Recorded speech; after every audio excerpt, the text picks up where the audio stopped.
जय शिवराय, जय शंभूराजे. आज आम्ही आलो आहे गणपतीपुळ्याला. सकाळी उठून आंघोळ वगैरे करून आता दर्शन घेण्यासाठी चाललेलो आहे. दर्शन घेऊन पुढचं पण प्लॅनिंग आहे. पहिला आधी बाप्पाचे दर्शन घेऊया आणि मग जाऊया. तर मी, माझी फॅमिली आणि माझा मित्र आणि त्याची फॅमिली आले. तर चला आता पुढे दर्शन घेऊया आणि मग तुम्हाला सांगतो कोण कोण आलं. ही चिकू, नाही बोलू नको.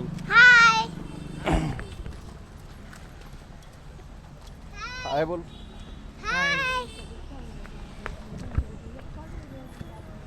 आता मंदिराकडे चाललो आहे आम्ही. थोडा लेट झाला सकाळी उठायला, त्याच्यामुळे दर्शन आता गर्दी असेल. सकाळी लवकर जायचं होतं पण काल रात्रभर प्रवास करून आल्यामुळे काही जास्त लवकर जाग नाही आली. त्याच्यामुळे आता चालू आहे मंदिराकडे आणि आता दर्शन घेऊन तिथे पण दाखवतो तुम्हाला मंदिर. तुम्ही पण दर्शन घ्या.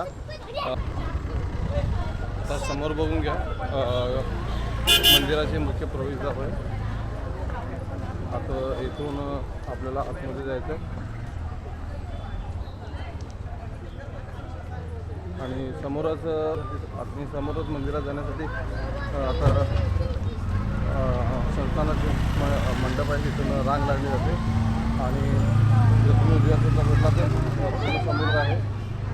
तिथे आपण दर्शन घेतल्यानंतर बोटिंग वगैरे करू शकता सगळे तिथे. नंतर मी तुम्हाला जाऊन दाखवतो. तर आधी आपण पहिला दर्शन घेऊया. तरी गर्दी नाही आहे तेवढी आज असं वाटते मला, पण आज गेल्यानंतर बघूया आता गर्दी आहे का नाही.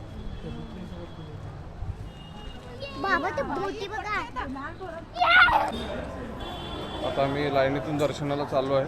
बघू शकता तुम्ही. ज्यावेळी गर्दी असते किंवा संकटची वगैरे तेवढ्या पूर्ण लाईनी भरल्या जातात. पुढे आता माहीत नाही की कॅमेरा आतमध्ये आलो आहे की नाहीच आहे. आलो कॅमेरा आतमध्ये जर भेटला शूट करायचं ते पण करतो शूट. चला मग पुढे दर्शन घेऊया. आणि सुरुवातीला असं पाहू शकतो तुम्ही प्रवेशद्वाराच्या आधी जो मोशचे मूर्ती आहे, येताना आपण तिथे पण दर्शन घ्यायचं.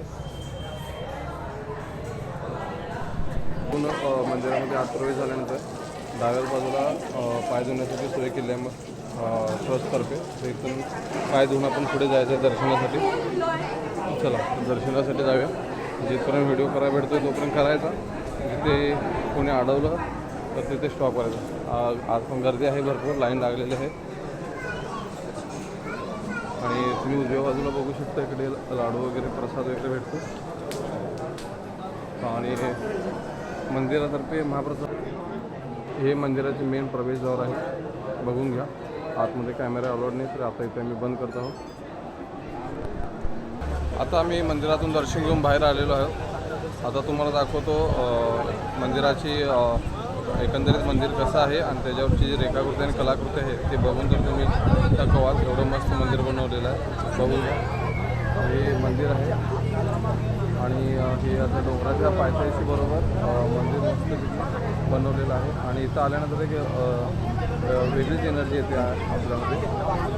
असं पूर्ण मन प्रसन्न झाल्यासारखं वाटतं. आणि ते मंदिराच्या बरोबर समोर तर एक समुद्र आहे. तुम्ही ते भरपूर ॲक्टिव्हिटी वगैरे करू शकता. पलीकडे ॲक्टिव्हिटी करण्यासाठी भरपूर आहे. बोटिंग वगैरे तुम्ही करू शकता. त्यानंतर मंदिराच्या परिसरात जर बघितला तुम्ही, माझ्या मते तर असं वाटतं की मंदिरात जर तुम्हाला दर्शन घ्यायचं असेल तर पहाटे सकाळी 6 वाजता येऊन तुम्ही दर्शन घेऊ शकता. कारण त्यावेळी मंदिरामध्ये कोणीही नसतं. त्याचा पूर्ण परिसर खाली असतो. त्याच्यामुळे तुम्हाला कसं आहे की तुम्ही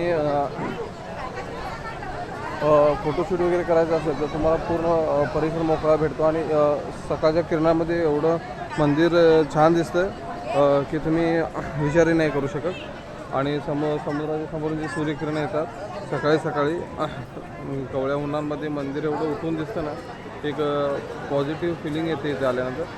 आणि ते जर तुम्हाला अनुभवायचं असेल तर तुम्ही नक्कीच, मी सांगतो 10 नंतर येण्यापेक्षा सकाळी तुम्ही 6 वाजेपर्यंत सकाळी लवकर आंघोळी वगैरे करून 6 वाजता फ्रेश मूडमध्ये यायचं मंदिरामध्ये. आणि तुम्हाला बाप्पाचे दर्शन पण व्यवस्थित घेता येते.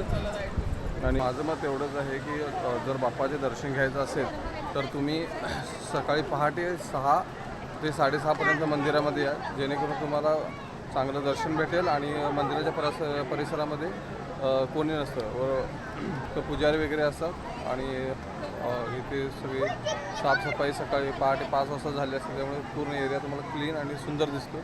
आणि सकाळी ज्यावेळी सूर्यकिरणे पडतात मंदिरावरती त्यावेळी बघण्यासारखं एक नंबर दिसतं मंदिर आणि एक पॉझिटिव्ह फिलिंग येते. आणि हे तुम्हाला फील घ्यायचे असेल तर मी तरी म्हणतो सकाळी पहाटे 5:30-6 वाजता तुम्ही मंदिरात या दर्शनासाठी. आणि तुम्हाला फोटोशूट वगैरे करायचं असेल तर अप्रतिम असं मंदिरा पूर्ण व्ह्यू दिसतो मंदिराचा, मागचा डोंगर वगैरे एकदम मस्त असा व्ह्यू येतो.